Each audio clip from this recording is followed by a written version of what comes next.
আসসালামু আলাইকুম এভরিওয়ান।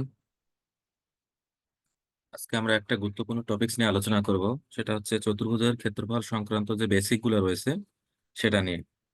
তো প্রথমে আমরা আয়তক্ষেত্রের ক্ষেত্রফল নিয়ে আলোচনা করব। তো আয়তক্ষেত্রের ক্ষেত্রফল আমরা কি জানি?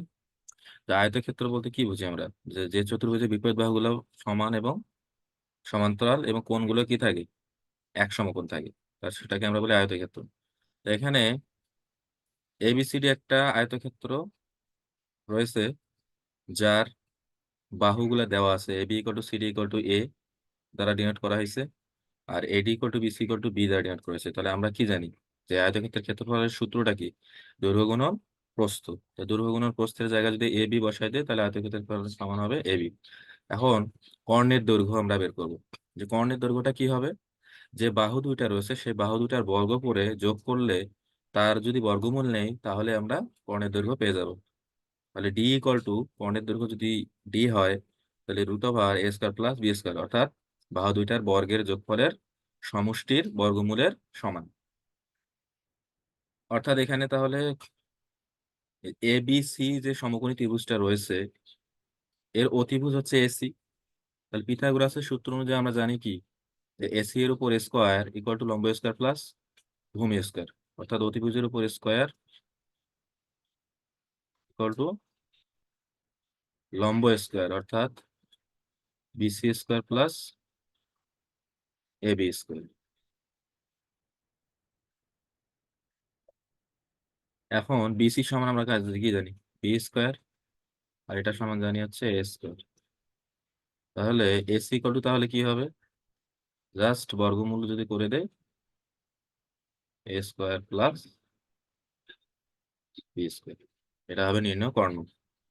আচ্ছা, পরিসীমা কি হবে? পরিসীমার সূত্রটা হচ্ছে যে 2 দৈর্ঘ্য যোগ প্রস্থ। অর্থাৎ যে দৈর্ঘ্যগুলো দেওয়া থাকবে সেই দৈর্ঘ্য দুটা যোগ করে 2 দ্বারা যদি আমরা গুণ করি তাহলে আমরা নির্ণয় পরিসীমা পেয়ে যাবো।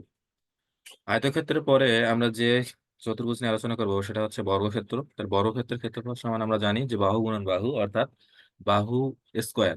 এখানে একটা বর্গ আমরা দিছি, একটা বর্গ অঙ্কন করা হয়েছে, সেই বর্গটা হচ্ছে এ বি সি ডি। এর প্রত্যেকটা বাহু যদি এ হয় তাহলে বর্গক্ষেত্রের ক্ষেত্রফল হবে এ স্কোয়ার, অর্থাৎ এ ইন্টু এ।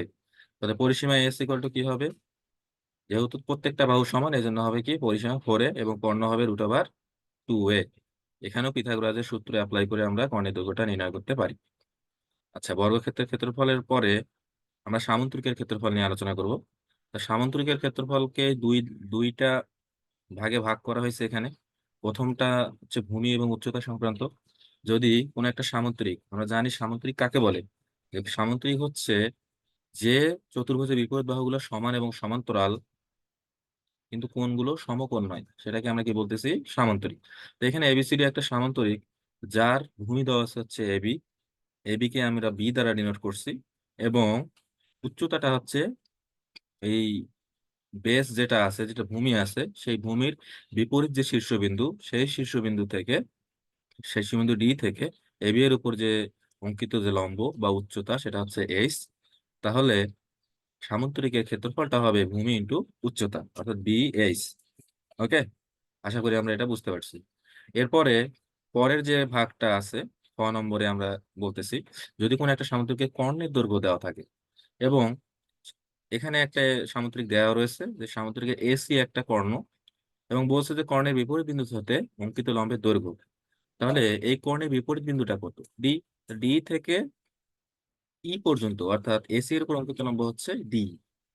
ওকে, আর সেক্ষেত্রে ফর্মুলাটা কি হবে?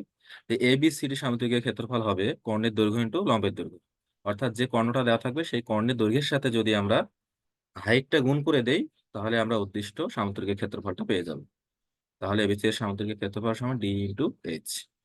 ওকে, আচ্ছা। এরপরে আমরা রম্বসের ক্ষেত্রফল নিয়ে আলোচনা করব। রম্বসের ক্ষেত্রফল মেইনলি আমরা কিভাবে বের করি? রম্বসের ক্ষেত্রফলে যদি কর্ণ দেওয়া থাকে, দুইটা কর্ণ এখানে দেওয়া আছে, এবিসিডি একটা রম্বস, সেই কর্ণ যদি দেওয়া থাকে, কর্ণ দিয়ে যদি বলা হয় যে এই রম্বসের ক্ষেত্রফল নির্ণয় করো, তাহলে সেক্ষেত্রে আমরা এবিসিডি রম্বসের ক্ষেত্রফলটা বের করব হাফ ইন্টু কর্ণদ্বয়ের গুণফল, হাফ ইন্টু ডি1 ইন্টু ডি2। তাহলে আমরা উদ্দিষ্ট রম্বসের ক্ষেত্রফলটা পেয়ে যাব। এরপর আমরা আসি লাস্ট টপিক, ট্রাপিজিয়ামের ক্ষেত্রফল। ট্রাপিজিয়ামের ক্ষেত্রফলটা আমরা কিভাবে নির্ণয় করব, একটু আমরা এখানে আসি। তাহলে এ বি সি ডি একটা আমরা ট্রাপিজিয়াম লিখছি, যার সমান্তরাল দুই বাহু হচ্ছে বিসি এবং বিসি এবং কি এ ডি। বিসি কে আমরা এ দ্বারা ডিনোট করছি আর এডি কে বি দ্বারা ডিনোট করছি, এবং এ থেকে এফ এবং ডিই এই দুটা পরস্পর সমান, যেটার ভ্যালু হচ্ছে কত, যেটার ভ্যালু আমরা এইচ দ্বারা ডিনোট করছি। তাহলে এবিসিডি ট্রাপিজিয়ামের ক্ষেত্রফলটা কি হবে? ফর্মুলাটা হচ্ছে, আমরা অলওয়েজ এইটা মনে রাখবো, যে হাফ ইন্টু সমান্তরাল বাহু দ্বয়ের যোগফল ইন্টু উচ্চতা।